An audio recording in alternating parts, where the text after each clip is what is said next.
હા તો મિત્રો લાઈવ પોલીસ એન્ટ્રી. દોડ કિશોર, આ બધું તારા લીધે થયું. ઉભા રહો.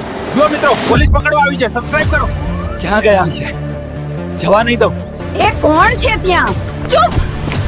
એકદમ ચૂપ. જેને જોઈને મારું બનાના પણ લજાઈ જાય.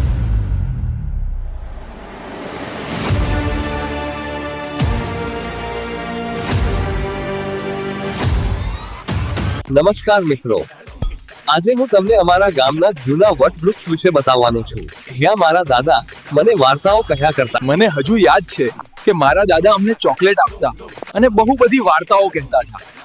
આજે મારા દાદા બહુ યાદ આવે છે. આ જગ્યા પર પહેલા મારા પપ્પા અને તેમના મિત્રો ખેતી કરતા. હવે અહીં ઊભો રહીને એમને યાદ કરું છું કે જેમણે હંમેશા મને શીખવાડ્યું કે માટી જ જીવન છે. આ છે અમારું ગામડાનું જૂનું કૂવું. અહીંથી અત્યારે પણ પાણી ખેંચાય છે. બહુ મીઠું પાણી છે. નમસ્કાર મિત્રો, આજે